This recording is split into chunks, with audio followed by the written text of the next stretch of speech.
রে হায়, বাবার কুলের মধ্যে 6 মাসের আলী আকবরের যদি একটা তীর ঢুইকা যায়, আপনারা চিন্তা করেন তো ইমাম হুসাইনে পাকের কলিজাটা তখন কি অবস্থা হয়েছিল। ইমাম হুসাইন কান্দে আর ডাক দিয়া কই, আল্লাহ, যে নানার কারণে পানি সৃষ্টি করলা, যে নানার কারণে মানুষ সৃষ্টি করলা, এই নানার নাতির কলিজার টুকরা দহিত্র হযরত ইমাম আলী আকবর কারবালার ময়দানে পানি পান করতে পারে নাই, তারা পানি দিবে বইলা দাওয়াত করে আইনা হযরত আলী আকবরের বুকের মধ্যে তারা তীর লাগিয়ে দিছে। আরে পুরাত নদীর পানি রে বন্ধ করে দিল রে, কাছে যেতে দিল না সে থাই, বলেন কাছে যেতে দিল না সে থাই। পশু পাখি খাইলো কেহ বাধা না দিল, বাধা শুধু আজগরের বেলায়, বলেন বাধা শুধু হুসাইনের বেলায়, বলেন পুরাত নদীর পানি রে বন্ধ করে দিল রে, কাছে যেতে দিল না সে থাই, বলেন কাছে যেতে দিল না সে থাই। পশু পাখি খাইলো কেহ বাধা না দিল, বাধা শুধু হুসাইনের বেলায়, বলেন বাধা শুধু আজগরের বেলায়। হাইরে দুষ্ট এজিদা, মায়া নাকি তোর মনে, মারিলি তীর আজগরের বুকে, বলেন মারিলি তীর আজগরের বুকে। পানির জন্য এই কারবালায় মায়া নাই রে তোর মনে, কি করিলি দস্তে কারবালায়, বলেন কি করিলি দস্তে কারবালায়। পুরাত নদীর পানি রে বন্ধ করে দিল রে, কাছে যেতে দিল না সে থাই, বলেন কাছে যেতে দিল না সে থাই। ইমাম হুসাইন হযরত আলী আকবরের তীরওয়ালা বুকটারে দেহটারে কুলের মধ্যে লইয়া 6 মাসের আলী আকবর লইয়া ইমাম আলী মাকাম ইমাম হুসাইনের তাবুর মধ্যে গেছে। তাবুর সামনে দেয়া ডাক দিয়া কয়, সাহারা বানু, সাহারা বানু কই রে? হযরত সাহারা বানু এসে ডাক দিয়া কয়, ও আলী মাকাম, আমার আলী আকবর রে কি আপনি পানি পান করে নিয়ে আসছেন? ইমাম হুসাইন ডাক দিয়া কয়, সাহারা বানু, পানি পান করাইতে পারি নাই, তবে আমার একটা বিশ্বাস, আমার আলী আকবরের জন্য আমার নানা মুহাম্মদুর রাসূলুল্লাহ জান্নাতের সুধা পান করাইতে অপেক্ষা করতেছে। এবং আলী মাকামের তাবুর মধ্যে কান্নার রুল পড়ে গেছে, সবাই বড় আফসোস করতেছে। এমন ভাবে ইমাম কাসেমকে ওই ইয়াজিদেরা হত্যা করেছে, হযরত ইমাম আলী আকবরকে হত্যা করেছে, নবী পরিবারের তাবুর মধ্যে তারা আগুন ধরায়া দিছে। শুধু এইটা করে নাই, হযরতে মুসলিম বিন আকিল রে তারা হত্যা করছে, ইমাম হুসাইনের চাচাতো ভাই। মুসলিম বিন আকিলের ছোট ছোট 2টা সন্তান ইব্রাহিম এবং মুহাম্মদ রে তারা কারবালায় হত্যা করছে। শুধু এইটা করে নাই, হযরত ইমাম কাসেমকে হত্যা করেছে। ইমাম হুসাইনের বোন ছিল হযরতে জয়নব, জয়নবের 2টা ছেলে ছিল ছোট ছোট, হযরতে মুহাম্মদ এবং আউন। এই 2টা বাচ্চারা তারা কারবালার ময়দানে শাহাদাত করেছে। আহলে বায়াতের সদস্যদের পরিবারের মধ্যে একজন সদস্য ছিল যার নাম ছিল হযরতে আব্বাস আলমদার। হযরতে আব্বাস আলমদারের পানিওয়ালা হাতগুলোর মধ্যে তারা কোপ দিয়া দিয়ে আলাদা করে দিচ্ছে, ওনার পিঠের মধ্যে তারা তরবারি দিয়ে আঘাত করেছে। নবীর নাতি ইমাম হুসাইন যখন কারবালার ময়দানে গেছে, ওই 22,000 সৈন্য ছিল ইয়াজিদের দলে, ইমাম হুসাইন ছিল একা। ওই 22,000 সৈন্য ইমাম আলী মাকাম ইমাম হুসাইনকে মারার জন্য যখন চেষ্টা করে, ওই 22,000 সৈন্যর মধ্যে 7,000 কোরআনে হাফেজ ছিল। কয় হাজার? ইয়াজিদের দলের সদস্য। তার মানে কোরআনে হাফেজ সাহেব হইলে শুধু কাম হইতো না, ইমাম আলী মাকাম আহলে বায়াতের সদস্যদের প্রতি মহব্বত থাকতে হবে। কথা বলেন ঠিক কিনা? এ যদি কোরআনে হাফেজ হইয়া এর মাথার ভিতরে পুরা কোরআন শরীফ মুখস্থ তার দিলের ভিতরে, কিন্তু আহলে বায়াতকে মহব্বত করে না, ইয়াজিদের রহমতুল্লাহ আলাই কয়, আর ইয়াজিদের নামের শেষে এর রহমতুল্লাহ আলাই কয়, আবার ইয়াজিদের হাফেজে কোরআনও দাবি করে, আবার ডাইরেক্ট কয় যে ইয়াজিদের কোনো দোষ ছিল না। আচ্ছা, এবার আপনারা কোন তো হাফেজের কোনো দাম আছে? জোরে বলেন না, দাম আছে? নবীর পরিবার ইমাম হুসাইনকে শাহাদাত বরণ করছে। ইমাম আলী মাকাম ইমাম হুসাইনের শাহাদাতের পরে এরা তরবারি আর তীরের আগা দিয়ে ইমাম হুসাইনের পাকের ঠোঁট মুবারকের ভিতরে আঘাত করছে। আঘাত করার পরে এরা তো ভালোভাবে মরে নাই। ইয়াজিদের 2টা বদগুণ, কয়টা বদগুণ ছিল? 2টা বদগুণ, এর মধ্যে একটাই বদগুণ ছিল, ইয়াজিদ ছিল নারী নবী। ইয়াজিদ ওই কুফানগরী একটা সুন্দরী মহিলা যার নাম ছিল ইয়ামিনা তারে পছন্দ করত। আর ওই ইয়ামিনা নামক মহিলা ছিল আহলে বায়াতের সদস্যের প্রেমিক। মারহাবা কোন। ইয়াজিদ ইমাম আলী মাকামকে শাহাদাত বরণ করার পরে ইয়াজিদ তো নারী লোভী মানুষ, ইয়ামিনা বলে আমি ইমাম হুসাইনের শাহাদাতের প্রতিশোধ গ্রহণ করব। ইয়ামিনা ইয়াজিদের কাছে ভিড়তে লাগলেন। ইয়াজিদ ইয়ামিনাকে যতবার দেখে তার কাছে যায়। ইয়ামিনাকে ইয়াজিদ আবার অফার করলো তার সাথে রাত্রি যাপন করার। ইয়ামিনা বলে আমি রাজি, কারণ এই রাজির প্রস্তাব দিয়েই তারে ফান্দে ফালাইয়া তার প্রতিশোধ নেওয়া লাগবে।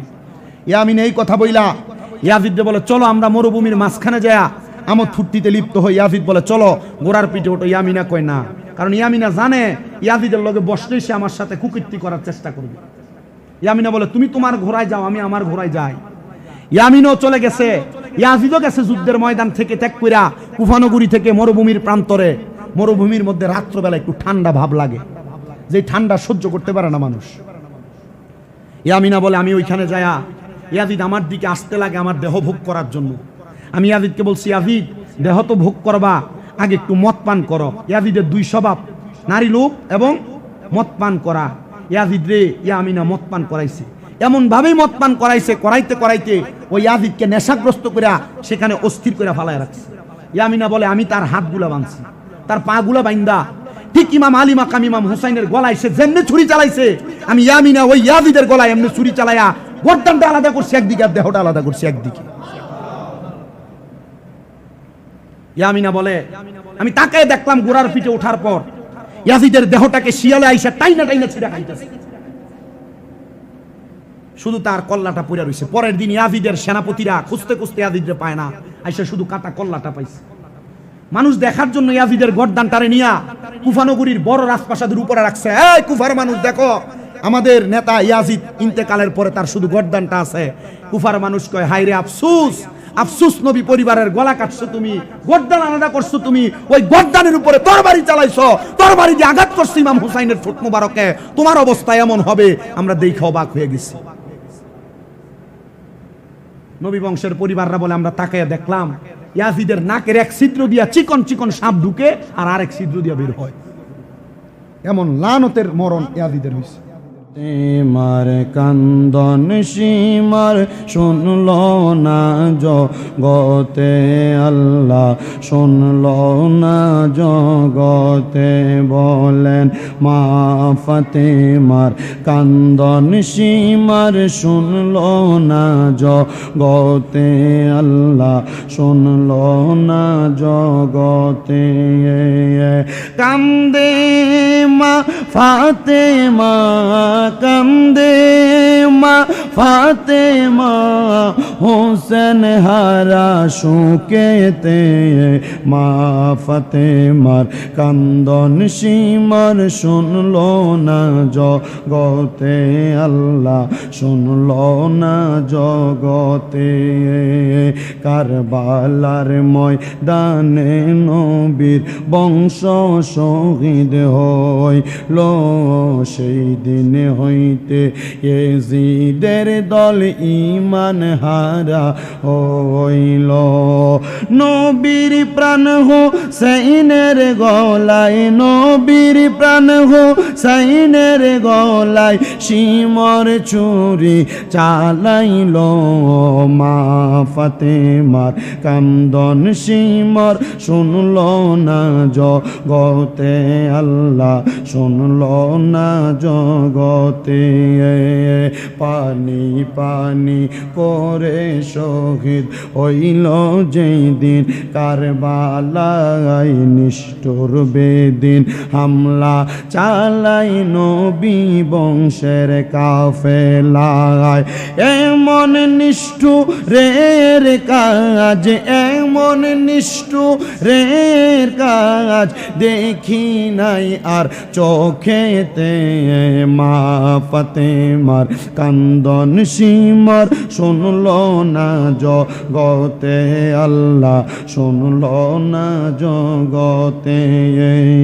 কান্দে মা ফাতেমা কান্দে মা ফাতেমা হোসেন হারা শোকেতে মা ফাতেমার কান্দন সিমর শুনলো না জগতে আল্লাহ শুনলো না জগতে যখন সিমর চালাই ছুরি হোসেনের গলা আয় মা ফাতেমার বুকটা তখন দুঃখে ভরে যায় তখন ব্যথার আগুন জ্বলে তখন ব্যথার আগুন জ্বলে মা ফাতেমার বুকেতে মা ফাতেমার কান্দন সিমর শুনলো না জগতে আল্লাহ শুনলো না জগতে নবী বলেন রক্তের বদলা নিব পর পারে উম্মত গণরে করব যে পার ময়দান হাসরে বলে মাসুদ হাসান এমন প্রেমিক দেখি নাই এই জগতে মা ফাতেমার কান্দন সিমর শুনলো না জগতে আল্লাহ শুনলো না জগতে কান্দে মা ফাতেমা কান্দে মা ফাতেমা হোসেন হারা শোকেতে মা ফাতেমার কান্দন সিমর শুনলো না জগতে আল্লাহ শুনলো না জগতে আল্লাহুম্মা সাল্লি আলা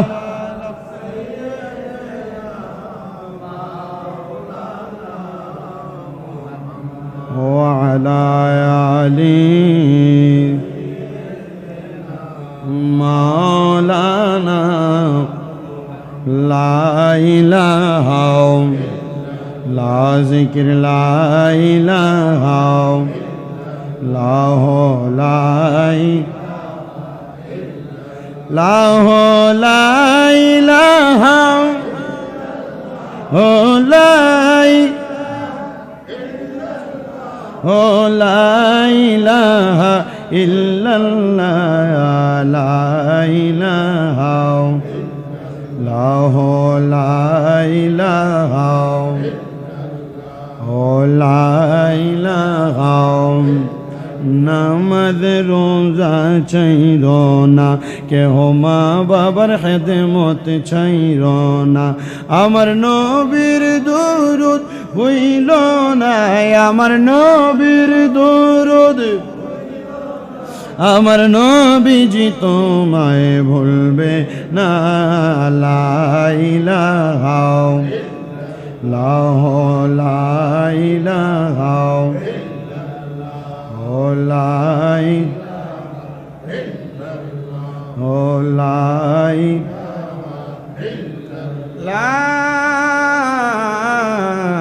ইলাহা ইল্লাল্লাহু মুহাম্মাদুর রাসূলুল্লাহ সাল্লাল্লাহু আলাইহি ওয়াসাল্লাম সবাই পড়ি সাল্লাল্লাহু আলাইহি ওয়াসাল্লাম সবাই জবান খুলে মুহাব্বতের আওয়াজে পড়ি আলহামদুলিল্লাহ মোহজ্জসুদ্রে মোহতারাম দিগার দিনদার ইমানদার মুত্তাকিন মুসল্লিনে কেরাম দৌলতপুর জামে মসজিদে আগন্তক মুসল্লিরা আজকে পবিত্র মহরম মাস আশুরার দ্বিতীয় জুমা মহান আল্লাহ জাল্লা শানুহু আমাদেরকে আজকের জুমার নামাজে আসার বসার তৌফিক দান করেছেন সেই মহান আল্লাহ তাআলার দরবারে শুকুর গুজার করে মোহাব্বতের আওয়াজে পড়ি আলহামদুলিল্লাহ। উপস্থিত হাজিরিন, যেহেতু আশুরার দিন মহরমের 10 তারিখ আজকেই চলতেছে, মহান আহলে বাইতে রসুল এই দিনে শাহাদাত বরণ করেছে। এই দিনের শাহাদাত বরণের পাশাপাশি নবীর পরিবার, নবীর বংশ আমাদেরকে একটা জিনিস শিক্ষা দিয়ে গেছেন, কারবালার ময়দানে শাহাদাত বরণ করে নিজের জীবন দেওয়া যাবে, কিন্তু ঈমান দেওয়া যাবে না। তো এই আহলে বাইতে রসুলের ভালোবাসা আমাদের অন্তরে আছে, নবীর পরিবারের ভালোবাসা আমাদের অন্তরে আছে। অন্তরে আসি বিদায় আমরা সদা সর্বদা নবী পরিবার আহলে বাইত পাক পাঞ্জাতন আলাইহিমুস সালাম এদেরকে মোহাব্বত করি, ভালোবাসি, এদের ভালোবাসার বহিঃপ্রকাশ ঘটাই। কিন্তু সে আহলে বায়াতকে ভালো না বেশে আহলে বায়াতকে যারা হত্যা করেছে, আহলে বায়াতকে যারা শহীদ করেছে, তাদের পক্ষে সিকুলি গায়, তাদের পক্ষে কথা বলে একটা শ্রেণীর মানুষ আছে যারা মাথায় টুপি, দাড়ি, পাঞ্জাবি, পাগড়ি সব লাগায়া এরা ডাইরেক্ট বলে কারবালার ময়দানে ইমাম হুসাইন শাহাদাত বরণ করছে, আর ইমাম হুসাইনকে যারা শহীদ করেছে সেই ইয়াজিদের নাকি কোনো দোষী ছিল না। যে শিমর ইমাম হুসাইনে পাক আলী মাকামের গলা মুবারকে ছুরি চালাইছে, যে ইয়াজিদ তার মদতদাতা ছিল, সেই ইয়াজিদের নামের শেষে বলে রহমতুল্লাহ আলাই।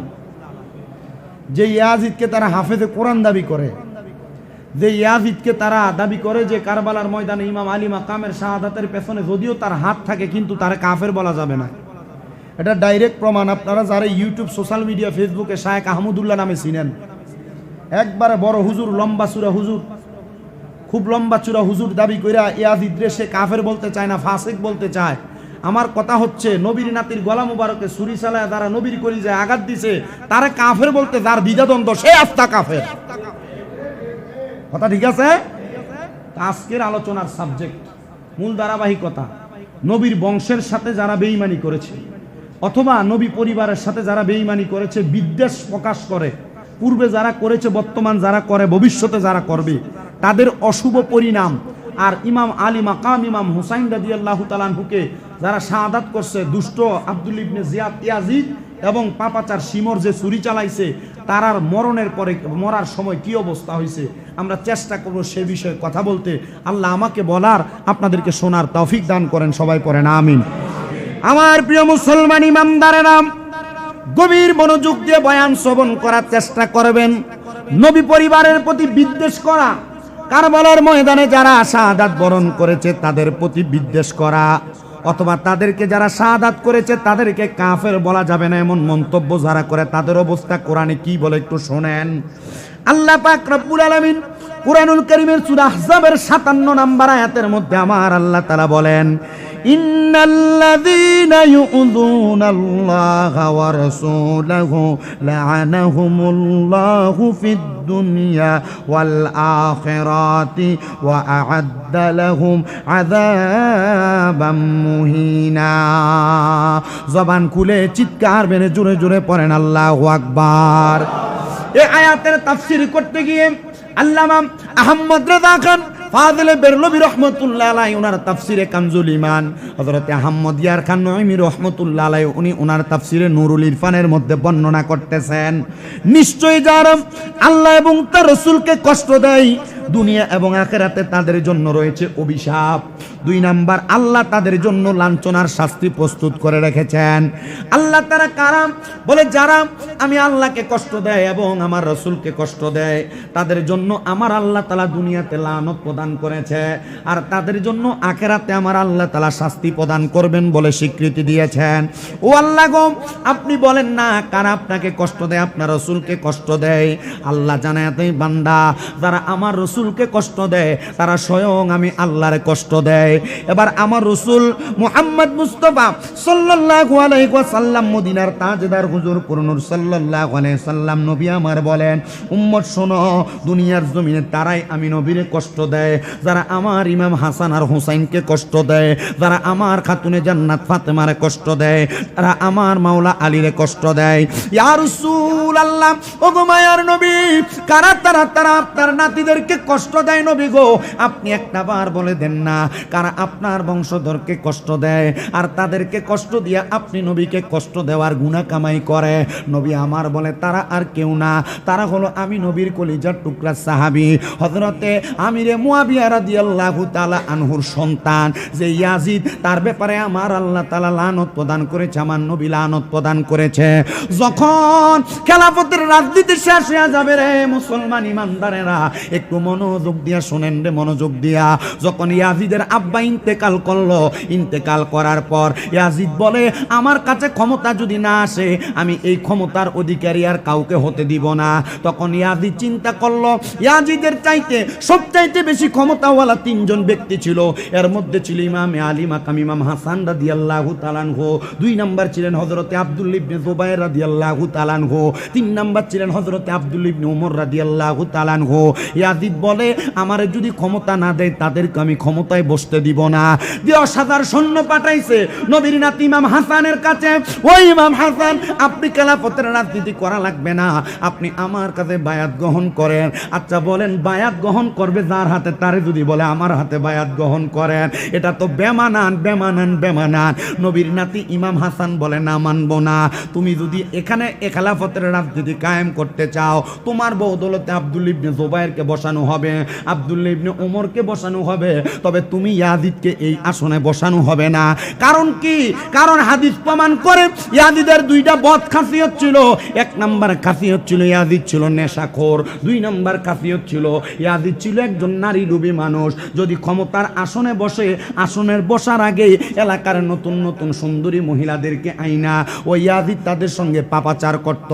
যে নবীর নাতিকে হত্যা করার জন্য, শহীদ করার জন্য অনুমতি দিছে, যে সিমর লোকটা, ওই সিমরটা নেশা করে করে আই কুফানগরী রাস্তায় রাস্তায় পড়ে থাকতো, খেজুর গাছের তলায় তলায়। কিন্তু না না না, ওই নবীর নাতিদের সাথে দুশ্মনী যারা করছে তারা স্বয়ং নবীর সাথে দুশ্মনী করেছে।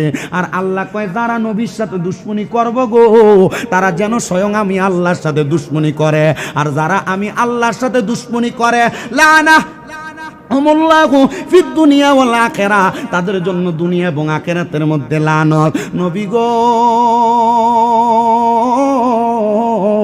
আপনি নবী একবার বলেন না তো তাদের অবস্থা কেমন, তারা কেমন করে দুনিয়া পরিচালনা করছে? বলে করতে পারে নাই। তারা নবীর নাতি ইমাম হুসাইনকে হত্যা করার চেষ্টা করেছে, ইমাম হাসানকে হত্যা করার চেষ্টা করেছে। ইমাম হাসান রাদিয়াল্লাহু তাআলা করে যখন ইয়াজিদ হত্যা করার চেষ্টা করে, 1 বার 2 বার না 6 বার বিষ পান করে দিছে। কিন্তু ইমাম হাসান দুনিয়ার জমিনে শাহাদাত বরণ করে নাই। ইমাম হাসানকে বারবার প্রশ্ন করা হয়, গো ইমাম হাসান, আপনার ইয়াজিদের দলেরা, ওই ইবনে জিয়াদের দলেরা এতবার বিষ পান করাইলো, কেন আপনি শাহাদাত বরণ করেন নাই? ইমাম হাসান ডাক দিয়া কয়, জগৎবাসী, আমি ইমাম হাসান কেমনে বিশুক্রিয়ায় শাহাদাত বরণ করব গো? আমি ইমাম হাসানের ঠোঁট মুবারকের মধ্যে আমার নানা মুহাম্মাদুর রাসূলুল্লাহ দিনে রাইতে সব সময় চুমা খাইতো। যেই ঠোঁটের মধ্যে মুহাম্মাদুর রাসূলুল্লাহর ঠোঁট মুবারক লাগছে, এই ঠোঁটের মধ্যে বিষ পড়লে মধু হইয়া যায়। জোরে বলেন সুবহানাল্লাহ। আরে ও ভাই, কবে একবার শুনি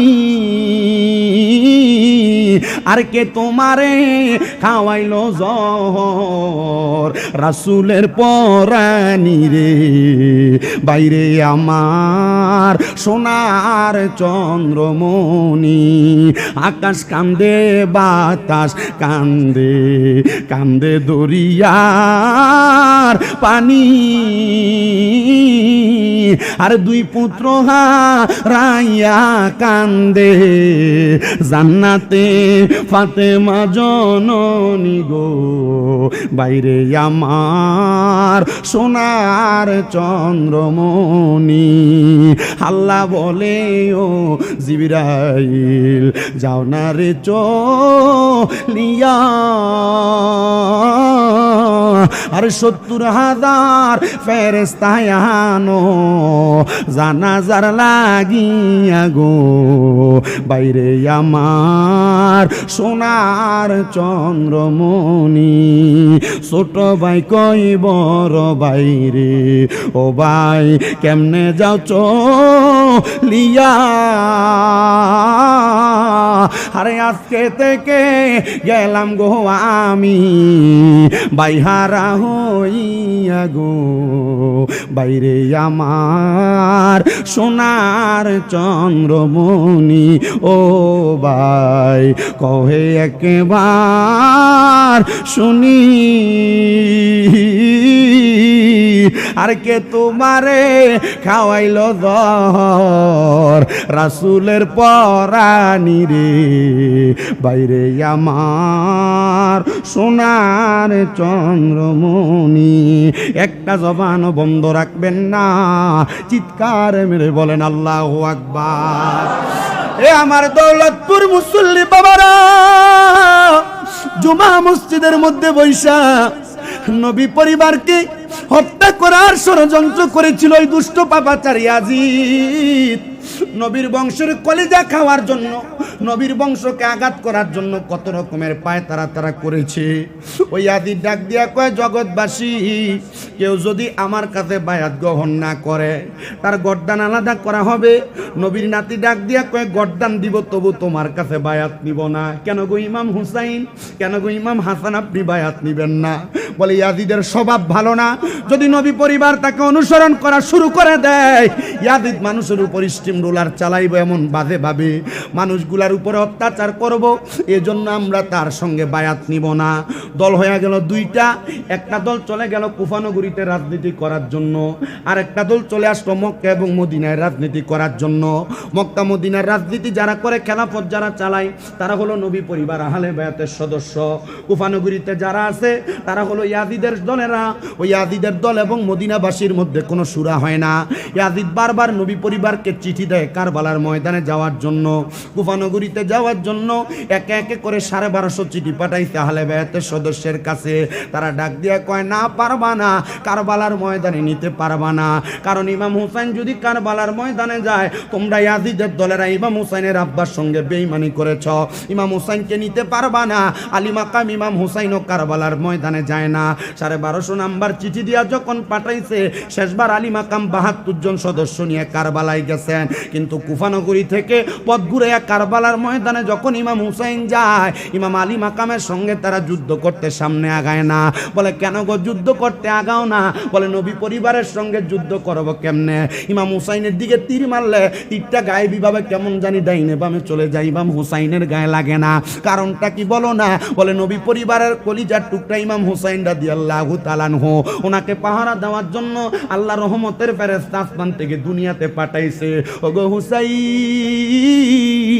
তোমার কেন এত ক্ষমতা, এত দাম? ইমাম আলী মাকাম ইমাম হুসাইন ডাক দিয়া কয়, আমার দাম আমার জন্য না, আমার দাম আমার নানা মুহাম্মাদুর রাসূলুল্লাহ সাল্লাল্লাহু আলাইহি ওয়াসাল্লামের জন্য।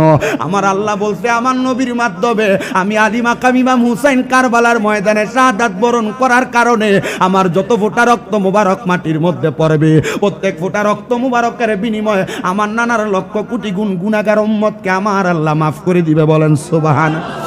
ইয়াজিদের দলেরা ডাক দিয়া কই, ইবনে জিয়াদ ডাক দিয়া কয়, এই ইয়াজিদ সৈন্যর দল, নবীর নাতিরে যদি শহীদ করতে চাও, তাদের সঙ্গে যুদ্ধ করে পারা সম্ভব না। তোমরা তাড়াতাড়ি পুরাত নদীর পানিটারে বন্ধ করে দাও। জোরে কন্যা নাউযুবিল্লাহ।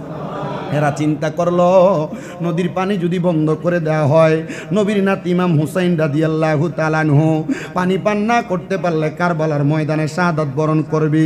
যেই নানার কারণে পানি পাইলা, ওই নানার নাতিদেরকে পানি বন্ধ করে দিয়ে মারবা। এত সাহস কেমনে দেখাইলা? বলে, এত সাহস আমরা দেখাই না, আমাদের নিজের বিবেক আমাদেরকে সাড়া দেয় নাই। এই জন্য আমরা দুনিয়ার জমিনে তাক অবস্থায় নবীর নাতির জন্য পানি বন্ধ করে দিয়েছি। বন্ধুরে আমার, নবীর নাতিদের জন্য শুধু পানি বন্ধ করে দেয় নাই, হযরতে সাহারা বানু আয়েশা ডাক দিয়ে কয়, গো আমার কলিজার টুকরা স্বামী ইমাম হুসাইন, আপনি একটু কষ্ট করে আমাদের ছোট সন্তান আলী আসগরকে নিয়ে যান না, একটু পানি পান করায় আনেন। আপনার সঙ্গে তারা দুশ্মনী করলেও এ ছোট বাচ্চার সঙ্গে তারা দুশ্মনী করবে না। ইমাম হুসাইন ডাক দিয়া কয়, ওই ইয়াজিদের মনে মায়া নাই, ইমাম আলী মাকাম ইমাম হুসাইনের সাথে তারা বেঈমানি করবে, হযরতে আলী আসগরের সঙ্গে বেঈমানি করবে। আলী আসগরের কোল মুবারকের মধ্যে নিয়া ইমাম হুসাইন সামনে যায়া পুরাত নদীর পারে আবদার জানাই, একটু পানি যদি দিতে পারো। হযরতে আলী আসগর পানিটা পান করলে জান্নাতের সুধা পান করা হয়ে যাবে। ইবনে জিয়াদের দলেরা ডাক দিয়া কই, হুসাইন সব পাইবা, খেলাফত গ্রহণ কইরা আমাদেরকে দায়িত্ব দিয়া বায়াত নাও, তারপরে পানি পান করতে পারবা। ইমাম হুসাইন ডাক দিয়া কয়, খোদা কি কসম, আমি ইমাম হুসাইন পানির জন্য শাহাদাত বরণ করব, কিন্তু তোমাদের হাতে বায়াত গ্রহণ করব না। হযরতে আলী আসগর পানির জন্য ছটফট ছটফট করতেছে। আলিয়াসগড়ের ভিজা মুক্তার ভিতরে, আলিয়াসগড়ের শুকনা মুক্তার ভিতরে ইমাম হুসাইনের শুকনা জিহ্বাটা ঢুকা দিছে। আলিয়াসগড়ে এমন ভাবে জিহ্বাটাকে চুষতেছে, কিন্তু ইমাম হুসাইনের জিহ্বা থেকে একটা ফোঁটা ললাট বের হয় না। আলিয়াসগড় পান করবে। আলিয়াসগড়ের পানির পিপাসা দেইকা ইমাম হুসাইন ডাক দিয়া কয়, এদিক সৈন্যরা একটু পানি কি দিবার, সামনে কি আগানো সম্ভব হবে? তারা ডাক দিয়া কয়, হুসাইন সামনে আসেন, পানি পান করা।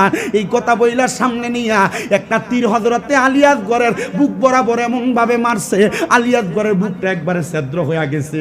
হাই রে হাই, বাবার কুলের মধ্যে 6 মাসের আলিয়াসগড়ের যদি একটা তীর ঢুইকা যায়, আপনারা চিন্তা করেন তো ইমাম হুসাইনে পাকের কলিজাটা তখন কি অবস্থা হইছিল। ইমাম হুসাইন কান্দে আর ডাক দিয়া কই, আল্লাহ, যে নানার কারণে পানি সৃষ্টি করলা, যে নানার কারণে মানুষ সৃষ্টি করলা, এই নানার নাতির কলিজার টুকরা দহিত্র হযরত ইমাম আলিয়াসগড় কারবালার ময়দানে পানি পান করতে পারে নাই। তারা পানি দিবে বইলা দাওয়াত করে আইনা হযরতে আলিয়াসগড়ের বুকের মধ্যে তারা তীর লাগিয়ে দিছে। আরে পুরাত নদীর পানি রে বন্ধ করে দিল রে, কাছে যেতে দিল না সে থাই, বলেন কাছে যেতে দিল না সে থাই। পশু পাখি খাইলো কেহ বাধা না দিল, বাধা শুধু আজগরের বেলায়, বলেন বাধা শুধু হুসাইনের বেলায়, বলেন পুরাত নদীর পানি রে বন্ধ করে দিল রে, কাছে যেতে দিল না সে থাই, বলেন কাছে যেতে দিল না সে থাই। পশু পাখি খাইলো কেহ বাধা না দিল, বাধা শুধু হুসাইনের বেলায়, বলেন বাধা শুধু আজগরের বেলায়। হাইরে দুষ্ট এজিদা, মায়া নাকি তোর মনে, মারিলি তীর আজগরের বুকে, বলেন মারিলি তীর আজগরের বুকে। পানির জন্য এই কারবালায় মায়া নাই রে তোর মনে, কি করিলি দস্তে কারবালায়, বলেন কি করিলি দস্তে কারবালায়। পুরাত নদীর পানি রে বন্ধ করে দিল রে, কাছে যেতে দিল না সে থাই, বলেন কাছে যেতে দিল না সে থাই। পশু পাখি খাইলো কেহ বাধা না দিল, বাধা শুধু হুসাইনের বেলায়, বলেন বাধা শুধু আজগরের বেলায়। ইমাম হুসাইন হযরত আলিয়াসগড়ের তীরওয়ালা বুকটারে দেহটারে কুলের মধ্যে লইয়া 6 মাসের আলিয়াসগড়ে লইয়া ইমাম আলী মাকাম ইমাম হুসাইনের তাবুর মধ্যে গেছে। তাবুর সামনে দেয়া ডাক দিয়া কয়, সাহারা বানু, সাহারা বানু কই রে? হযরত সাহারা বানু এসে ডাক দিয়া কয়, ও আলী মাকাম, আমার আলিয়াসগড়ে কি আপনি পানি পান করে নিয়ে আসছেন? ইমাম হুসাইন ডাক দিয়া কয়, সাহারা বানু, পানি পান করাইতে পারি নাই, তবে আমার একটা বিশ্বাস, আমার আলিয়াসগড়ের জন্য আমার নানা মুহাম্মদুর রাসূলুল্লাহ জান্নাতের সুধা পান করাইতে অপেক্ষা করতেছে। এবং আলী মাকামের তাবুর মধ্যে কান্নার রুল পড়ে গেছে, সবাই বড় আফসোস করতেছে। এমন ভাবে ইমাম কাসেমকে ওই ইয়াজিদেরা হত্যা করেছে, হযরত ইমাম আলী আকবরকে হত্যা করেছে, নবী পরিবারের তাবুর মধ্যে তারা আগুন ধরায়া দিছে। শুধু এইটা করে নাই, হযরতে মুসলিম বিন আকিলরে তারা হত্যা করছে। ইমাম হুসাইনের চাচাতো ভাই মুসলিম বিন আকিলের ছোট ছোট 2টা সন্তান ইব্রাহিম এবং মুহাম্মদরে তারা কারবালায় হত্যা করছে। শুধু এইটা করে নাই, হযরত ইমাম কাসেমকে হত্যা করেছে। ইমাম হুসাইনের বোন ছিল হযরতে জয়নব, জয়নবের 2টা ছেলে ছিল ছোট ছোট, হযরতে মুহাম্মদ এবং আউন। এই 2টা বাচ্চারা তারা কারবালার ময়দানে শাহাদাত করেছে। আহলে বায়াতের সদস্যদের পরিবারের মধ্যে একজন সদস্য ছিল যার নাম ছিল হযরতে আব্বাস আলমদার। হযরতে আব্বাস আলমদারের পানিওয়ালা হাতগুলোর মধ্যে তারা কোপ দিয়া দিয়ে আলাদা করে দিচ্ছে, ওনার পিঠের মধ্যে তারা তরবারি দিয়ে আঘাত করেছে। নবীর নাতি ইমাম হুসাইন যখন কারবালার ময়দানে গেছে, ওই 22,000 সৈন্য ছিল ইয়াজিদের দলে, ইমাম হুসাইন ছিল একা। ওই 22,000 সৈন্য ইমাম আলী মাকাম ইমাম হুসাইনকে মারার জন্য যখন চেষ্টা করে, ওই 22,000 সৈন্যর মধ্যে 7,000 কোরআনে হাফেজ ছিল। কয় হাজার? ইয়াজিদের দলের সদস্য তার মানে কোরআনে হাফেজ সাহেব হইলে শুধু কাম হইতো না, ইমাম আলী মাকাম আহলে বায়াতের সদস্যদের প্রতি মোহাব্বত থাকতে হবে। কথা বলেন ঠিক কিনা? এ যদি কোরআনে হাফেজ হইয়া এর মাথার ভিতরে পুরা কোরআন শরীফ মুখস্থ তার দিলের ভিতরে, কিন্তু আহলে বায়াতকে মোহাব্বত করে না, ইয়াজিদের রহমতুল্লাহ আলাই কয়, আর ইয়াজিদের নামের শেষে এর রহমতুল্লাহ আলাই কয়, আবার ইয়াজিদের হাফেজে কোরআনও দাবি করে, আবার ডাইরেক্ট কয় যে ইয়াজিদের কোনো দোষ ছিল না। আচ্ছা এবার আপনারা কোন তো হাফেজের কোনো দাম আছে? দূরে বলেন না, দাম আছে? নবীর পরিবার ইমাম হুসাইনকে শাহাদাত বরণ করছে। ইমাম আলী মাকাম ইমাম হুসাইনের শাহাদাতের পরে এরা তরবারি আর তীরের আঘাত দিয়ে ইমাম হুসাইনের পাকের ঠোঁট মুবারকের ভিতরে আঘাত করছে। আঘাত করার পরে এরা তো ভালোভাবে মরে নাই। ইয়াজিদের দুইটা বদগুণ, কয়টা বদগুণ ছিল? দুইটা বদগুণ, এর মধ্যে একটাই বদগুণ ছিল, ইয়াজিদ ছিল নারী নবী। তো ইয়াজিদ ওই কুফানগরী একটা সুন্দরী মহিলা যার নাম ছিল ইয়ামিনা, তারে পছন্দ করত। আর ওই ইয়ামিনা নামক মহিলা ছিল আহলে বায়াতের সদস্যের প্রেমিক। মারহাবা কোন? ইয়াজিদ ইমাম আলী মাকামকে শাহাদাত বরণ করার পরে ইয়াজিদ তো নারী লোভী মানুষ, ইয়ামিনা বলে আমি ইমাম হুসাইনের শাহাদাতের প্রতিশোধ গ্রহণ করব। ইয়ামিনা ইয়াজিদের কাছে ভিড়তে লাগলেন। ইয়াজিদ ইয়ামিনাকে যতবার দেখে তার কাছে যায়। ইয়ামিনাকে ইয়াজিদ আবার অফার করলো তার সাথে রাত্রি যাপন করার। ইয়ামিনা বলে আমি রাজি, কারণ এই রাজির প্রস্তাব দিয়েই তারে ফান্দে ফালাইয়া তার প্রতিশোধ নেওয়া লাগবে। ইয়ামিনা এই কথা বইলা ইয়াজিদ বলে চলো আমরা মরুভূমির মাঝখানে যায়া আমোদ ফুর্তিতে লিপ্ত হই। ইয়াজিদ বলে চলো ঘোড়ার পিঠে ওঠো। ইয়ামিনা কয় না, কারণ ইয়ামিনা জানে ইয়াজিদের লগে বসলেই সে আমার সাথে কুকীর্তি করার চেষ্টা করবে। ইয়ামিনা বলে তুমি তোমার ঘোড়ায় যাও, আমি আমার ঘোড়ায় যাই। ইয়ামিনও চলে গেছে, ইয়াজিদও গেছে যুদ্ধের ময়দান থেকে ত্যাগ কইরা কুফানগরী থেকে মরুভূমির প্রান্তরে। মরুভূমির মধ্যে রাত্রবেলা একটু ঠান্ডা ভাব লাগে, যে ঠান্ডা সহ্য করতে পারে না মানুষ। ইয়ামিনা বলে আমি ওইখানে যায়া, ইয়াজিদ আমার দিকে আসতে লাগে আমার দেহ ভোগ করার জন্য। আমি ইয়াজিদকে বলছি ইয়াজিদ দেহ তো ভোগ করবা, আগে একটু মদ পান করো। ইয়াজিদের দুই স্বভাব, নারী লোভ এবং মদ পান করা। ইয়াজিদ রে ইয়ামিনা মদ পান করাইছে, এমন ভাবেই মদ পান করাইছে, করাইতে করাইতে ওই ইয়াজিদকে নেশাগ্রস্ত করে সেখানে অস্থির করে ফালায় রাখছে। ইয়ামিনা বলে আমি তার হাতগুলা বাঁধছি, তার পা গুলা বাইন্দা ঠিক ইমাম আলী মাকাম ইমাম হুসাইনের গলায় সে যেমনি ছুরি চালাইছে, আমি ইয়ামিনা ওই ইয়াজিদের গলায় এমনি ছুরি চালাইয়া গর্দানটা আলাদা করছি একদিকে আর দেহটা আলাদা করছি একদিকে। ইয়ামিনা বলে আমি তাকায় দেখলাম ঘোড়ার পিঠে ওঠার পর ইয়াজিদের দেহটাকে শিয়ালে আইসা টাইনা টাইনা ছিঁড়া খাইতেছে, শুধু তার কল্লাটা পড়ে রইছে। পরের দিন ইয়াজিদের সেনাপতিরা খুঁজতে খুঁজতে ইয়াজিদরে পায় না, আইসা শুধু কাটা কল্লাটা পাইছে। মানুষ দেখার জন্য ইয়াজিদের গর্দানটারে নিয়া কুফানগরীর বড় রাজপ্রাসাদের উপরে রাখছে। এই কুফার মানুষ দেখো, আমাদের নেতা ইয়াজিদ ইন্তেকালের পরে তার শুধু গর্দানটা আছে। কুফার মানুষ কয় হায় রে আফসোস, আফসোস নবী পরিবারের গলা কাটছো তুমি, গর্দান আলাদা করছো তুমি, ওই গর্দানের উপরে তরবারি চালাইছো, তরবারি দিয়ে আঘাত করছো ইমাম হুসাইনের ঠোঁট মোবারকে, তোমার অবস্থা এমন হবে আমরা দেখে অবাক হয়ে গেছি। নবী বংশের পরিবাররা বলে আমরা তাকাইয়া দেখলাম ইয়াজিদের নাকের এক ছিদ্র দিয়া চিকন চিকন সাপ ঢুকে আর আরেক ছিদ্র দিয়া বের হয়। এমন লানতের মরণ ইয়াজিদের হইছে। ইয়াজিদ শুধু হুকুমদাতা ছিল নবী পরিবারকে শাহাদাত বরণ করার জন্য। যে ছুরি চালাইছিল তার নাম ছিল শিমর, বুকে পশম নাই। ওই শিমরের স্বভাব ছিল সে নেশা করত, মদ পান করত। ইয়ামিনা বলে আমি শিমরেরও সুযোগ নিলাম, তার মদ পান করে আমি তার ঘর থেকে বের করে তার লাচার করে চলে আসছি। ওই শিমর প্রস্রাব পায়খানা করতে তার ওয়াশরুমে বাথরুমে প্রবেশ করে সেখানে পইরা মাথা ফাইটা রক্ত যায় মারা গেছে। নবী পরিবাররে কষ্ট দিয়া, নবী পরিবাররে আঘাত দিয়া ভালোভাবে মরণ যাইব, কথা কন না, মরণ যাইব। তো শায়েখ আহমদুল্লাহ যদি কয় যে ইয়াজিদের কোনো দোষ ছিল না, তারা কাফের বলা যাবে না। এমন শায়েখ আহমদুল্লাহর মতো 10টা না 100টা যদি বাংলাদেশে আসে ইয়াজিদ রে, সে কোনোভাবে ভালা প্রমাণ করতে পারবে? যদিও এদের অনুসারীরা এদেরকে মানবে, আহলে সুন্নাত ওয়াল জামাতের কোন অনুসারী ইয়াজিদকে কাফের বলা যাবে না, এই কথা মেনে নিবে না। কারণ নবী পরিবারের প্রতি প্রেম তাদের সিনার ভিতরে এমন ভাবে আছে, যারা ইয়াজিদের পক্ষে কথা বলবে তাদেরকে বাংলার মুসলমান বয়কট করবে। ডান হাত তুলে বলেন ঠিক না বেঠে? আপনারা দেখেছেন শাহজালাল ইয়ামিনীর মাজারের দান বাক্সকে সিলগালা করার জন্য ডিসি সরওয়ার বহুতভাবে চেষ্টা করেছে। আমি আমার ফেসবুক পোস্ট মাহফিলে প্রতিবাদ করছি, কই 5 আগস্টের পরে বাংলাদেশে 100টা মাজার ভাঙছে, এমন একটা ডিসিকে দেখি নাই যে মাজার ভাঙার বিচার চাইছে। তো মাজার ভাঙার বিচার যে ডিসি চাইবে না, এমন ডিসি মাজারের টাকায় হিসাবও চাইতে পারবে না। তার হাত তুলে বলেন ঠিক না বেঠে? কই ইয়াজিদকে রহমতুল্লাহ আলাইহি বলে, ইয়াজিদকে কাফের বলা যাবে না বলে, এমন একটা ডিসি প্রতিবাদ করে না।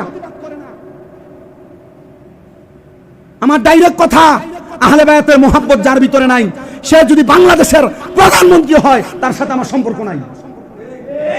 সে যদি আমার আব্বা হয় তার গর্দান আলাদা করে দিতে আমি বাধ্য। কথা বলেন না?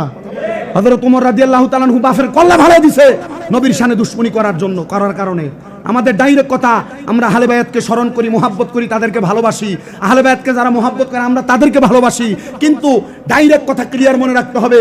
আহলে বায়াতের স্মরণে কারবালার মাহফিল করলে, মিলাদুন নবীর মাহফিল করলে, আহলে বায়াতের স্মরণে ইয়া হুসাইন শাহ হুসাইন জিকির করলে, আহলে বায়াতকে ভালোবাসা মোহাব্বত করে মানুষকে খিচুড়ি খাওয়াইলে, বিরিয়ানি খাওয়াইলে যাদের গায়ে লাগে এরা 100% নবীর দুশমন, আহলে বায়াতের দুশমন। এদের সাথে সুন্নিদের কোনো সম্পর্ক নাই। যদি কোনো মসজিদের ইমাম হয় তার পেছনে নামাজ পড়া যায় না।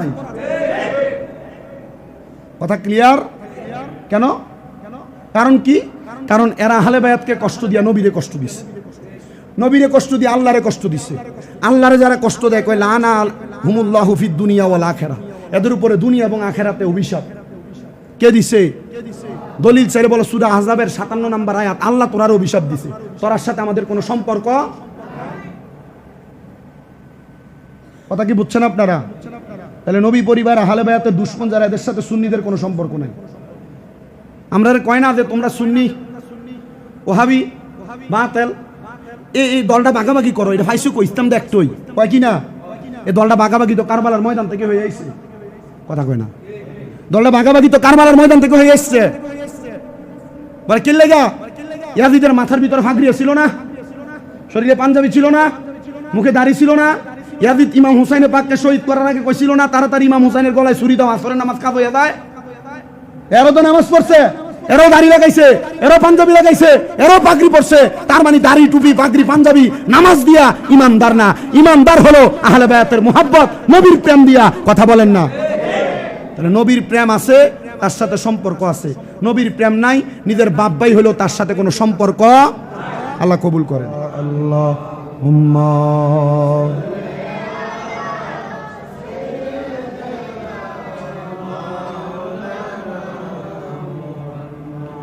وعلى آله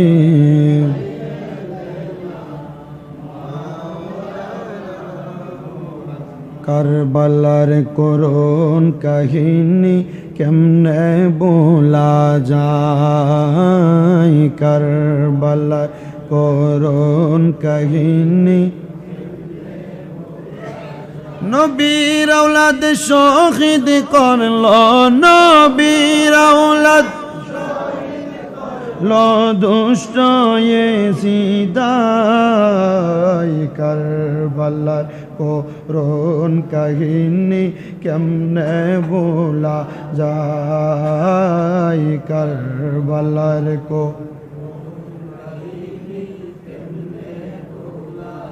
দয়াল নবী দিনে রাতে চুমো খেতেন যেই গলেতে, চুমো খেতেন যেই গলেতে। দয়াল নবী যেই গলেতে চুমো খেতেন দিনে রাতে, সেই গলেতে বিষের চুরি শিমরে চালাই,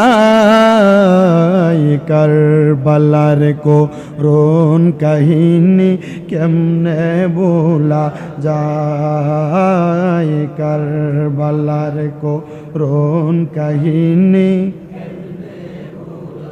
নবীর আওলাদ শহীদ করলো, নবীর আওলাদ শহীদ করলো নিষ্ঠুরে জিদাই, কারবালার করুণ কাহিনী কেমনে যায়। মা ফাতেমার কান্নার সুরে বিশ্ব ভুবন হায় হায় করে, বিশ্ব ভুবন হায় হায়। কান্দেন নবী অকাতরে, কান্দেন নবী অকাতরে, থেকে রওয়া যায়, কারবালার করুণ কাহিনী। জোরে আই বলো, কারবালার করুণ কাহিনী। মুসলিমের দুই অবুঝ ছেলে শির কাটাইল কোন দাজ্জালে, শির কাটিল কোন দাজ সুকেতে ভানুবাসে আজগরকে হারাই, কারবালার করুণ কাহিনী বল, কারবালার করুণ জগতে ভরল কান্নার রোলে, সিজদাতে নবী বলে, সিজদাতে নবী উম্মত মুক্তি দিও আল্লাহ, উম্মত মুক্তি দিও আল্লাহ, রক্তের বদলায় কারবালার করুণ কাহিনী ভাই বলো, কারবালার শামসু কয় কারবালার শোকে কাদাতে পারে না যাকে, কাদাতে পারে না যাকে, শামসু কয় কারবালার শোকে কাদাতে পারে না যাকে, সেই নবীজির উম্মত বলে বড় নির্লজ্জায় কারবালার করুণ কাহিনী আয় বলো, কারবালার আল্লাহ আল্লাহ আল্লাহ ও আল্লাহ আল্লাহ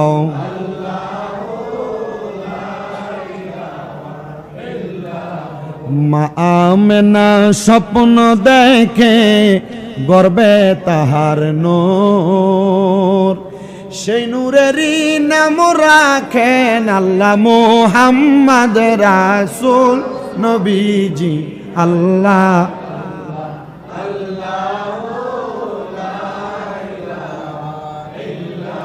ও বলি আল্লাহ আল্লাহ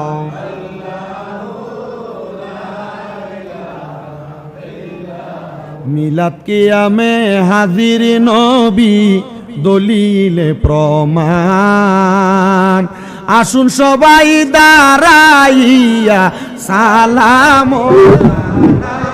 নবীজি আল্লাহ আল্লাহ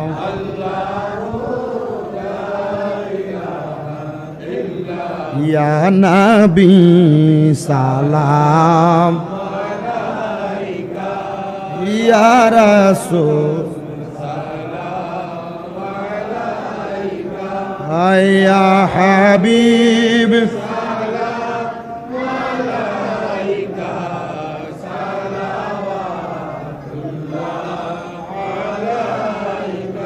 मेरा दिल तड़प रहा है, मेरा जल रहा है सीना, ये दवा वही मिलेगी, मुझे ले चलो मदीना या नबी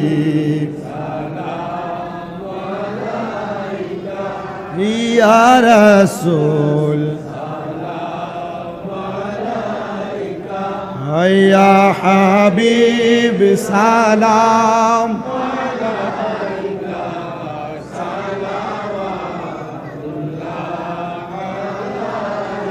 शुहदाए करबला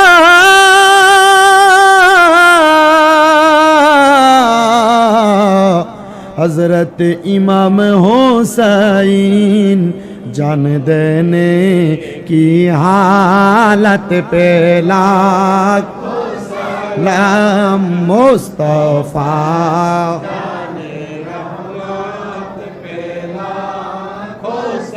लाम शम्ह बज में हैदायत पे ইয়া হাসান শাহ হুসেন লাখ সালাম, ইয়া হাসান শাহ হুসেন সালাম, বলেন ইয়া হাসান শাহ হুসেন, ইয়া হাসান শাহ হুসেন। কারবালার কুরবানি স্মরণ করো, প্রাণ ভরে সকলে কারবালার কুরবানি প্রাণ ভরে সকলে। আসসালামায়ে নূরে চশমে আম্বিয়া, আসসালামায়ে শাহেনশাহে আউলিয়া, আসসালামায়ে নূরে চশমে আম্বিয়া, আসসালামায়ে বাদশাহে আউলিয়া। বলগল উলা বিকামালিহি তুজা বিজামালিহি হাসানাতু জামি খিসালিহি সাল্লু আল্লাহুম্মা আমিন, আল্লাহুম্মা আমিন। আলহামদুলিল্লাহি রাব্বিল আলামিন, আসসালাতু ওয়াসসালামু আলা রাসূলিহিল কারীম। রব্বানা যালামনা আনফুসানা ওয়া ইন লাম তাগফির লানা ওয়া তারহামনা লানাকুনান্না মিনাল খাসিরিন। মাবুদ ও দয়াল আল্লাহ, দৌলতপুর জামে মসজিদে মুহররম মাসের দ্বিতীয় জুমা আদায় করার পরে আল্লাহ মসজিদ কমিটির ব্যবস্থাপনায় পবিত্র আশুরার মিলাদ মাহফিল অনুষ্ঠিত হইয়া আজকের মুনাজাতের মধ্যে যারা যারা হাত বাড়াইছে, আল্লাহ অনেকে আছে যাদের দুনিয়ার জমিনের মধ্যে আব্বা নাই, অনেকে আছে যাদের দুনিয়াতে মা নাই, অনেকে আছে মাও নাই বাবাও নাই, একবার এতিমের বেশে হাত বাড়াইছে। আল্লাহ যাদের মা বাবা কবরে, আম্মা আব্বা প্রত্যেকের কবর জান্নাতের বাগান বানাইয়া দাও। মাবুদ আল্লাহ যারা হাত বাড়াইছে প্রত্যেকের বংশের কবরের আযাব তুমি মাফ করে দাও। আল্লাহ বংশের মানুষ যারা বেঁচে আছে হায়াতে বরকত দিয়া দাও। আমরা প্রত্যেকরে কবুল করে আলো ও আল্লাহ, আমরার মুনাজাত কবুল কইরা নাও। আজকের মুনাজাতের হাদিয়া সোনার মদিনায় সবুজ গম্বুজের নিচ সোনালী রওজা পাকে আমার দয়াল নবীর দরবারে কবুল কইরা নাও। নবীর যত সাহাবাই কেরাম তাদের দরবারে কবুল করো। তাবিন খোলাফায়ে রাশিদিন সলফে সালিহিনদের দরবারে কবুল কইরা নাও। বাবা আদম থেকে এখন পর্যন্ত যত নবী রাসূল সাহাবাই কেরাম আনসার মুহাজির, আল্লাহ প্রত্যেকের আরো আপাকে কবুল করে লো। আল্লাহ আমাদের প্রত্যেকের নিজ নিজ পীর ও মুর্শিদের দরবারে কবুল ও মঞ্জুর করো। আল্লাহ গো আমরা যারা হাত বাড়াইলাম আমাদের প্রত্যেকের ব্যবসা বাণিজ্য কাজকর্মে বরকত দান করে লো। বিপদ আপদ বালা মুসিবত থেকে হেফাজত দান করো। আল্লাহ বিশেষ করে ফরিয়াদ তোমার দরবারে, এই মসজিদের সম্মানিত মুয়াজ্জিন হাফেজ আরিফের বড় বোন ইন্তেকাল করেছে। আল্লাহ হাফেজ আরিফের বড় বোনের কবরটারে তুমি নাজাতের ফয়সালা করো। আল্লাহ মুয়াজ্জিন সাহেবের আব্বাও নাই, আব্বার কবরটারে জান্নাতের বাগান বানাও। আল্লাহ তার পরিবারের উপর তোমার খাত রহমত বরকত দান করে দাও। এই মসজিদের সাবেক খতিব খোরশেদ রেজা আকবরীর কবরটারে তুমি জান্নাত বানাও। এই মসজিদের প্রতিষ্ঠা লগ্ন থেকে এখন পর্যন্ত, এখন থেকে শেষ পর্যন্ত যারা দান করেছে করবে, আল্লাহ প্রত্যেকের দানগুলা তুমি কবুল ও মঞ্জুর করে নাও। মাবুদ অনেকে দোয়া চাই, প্রত্যেকের খাস দোয়াগুলো কবুল করো। যারা আশুরার মাহফিলের ইন্তজাম করেছে তাদের আশুরার মাহফিল তুমি কবুল করে নাও। বিশেষ করে টাঙ্গাইলের বুয়াপুর থেকে আমার একজন ভক্ত বাবলু শেখ তার মা এবং শাশুড়ির জন্য দোয়া চাইছে। আল্লাহ তার মা এবং শাশুড়িকে তুমি কবুল ও মঞ্জুর করো। আরেকজন মহিলা আল্লাহ উনিও দোয়া চাইছে ওনার শাশুড়ি আম্মার জন্য, তারে তুমি মাফ করো। বিশেষ করে আল্লাহ ভারতের আসাম থেকে আমার একজন ভক্ত রুজিনা বেগম, ওনারা 40 জন সদস্য একসাথে হইয়া তাদের দাদির জন্য দোয়া চাইছে। আল্লাহ তাদের দাদির কবরটারে তুমি নাজাতের ফয়সালা করো। অনেক বছর হয়ে যায় দাদিকে তারা হারাইছে। আল্লাহ গত কিছুদিন আগে তারা স্বপ্নের মধ্যে দেখেছে। আল্লাহ ওনাদের পক্ষ থেকে মাফ চাই। আল্লাহ ওনাদের দাদিরে তুমি মাফ করে দাও। এই দৌলতপুর এলাকার মধ্যে তোমার খাস রহমত বরকত দান করে দাও। এলাকার প্রত্যেকটা মানুষের রুজি রোজগারে তুমি বরকত দান করে দাও। বাড়িঘরের মা বোনদেরকে রোগ সুখ বালা মুসিবত থেকে হেফাজত দান করে দাও। আল্লাহ যারা যারা দোয়া চাই প্রত্যেকের দোয়া তুমি কবুল করো। বিশেষ করে বাচ্চু মিয়ার জন্য দোয়ার ইন্তজাম করা হয়, আল্লাহ বাচ্চু মিয়ার দোয়া তুমি কবুল ও মঞ্জুর করো। তার পরিবারের উপর তোমার রহমতের ছায়া দান করে দাও। আল্লাহ মরণ দিবা দুঃখ নাই, তবে বেঈমান বানায়া মরণ দিও না। মরণের আগে বারবার মক্কা মদিনা তাওয়াব জিয়ারত নসিব করায়া আখিরি জবানে মধুর কালেমা পড়ায়া দিয়েন লা ইলাহা ইল্লাল্লাহু মুহাম্মাদুর রাসূলুল্লাহ।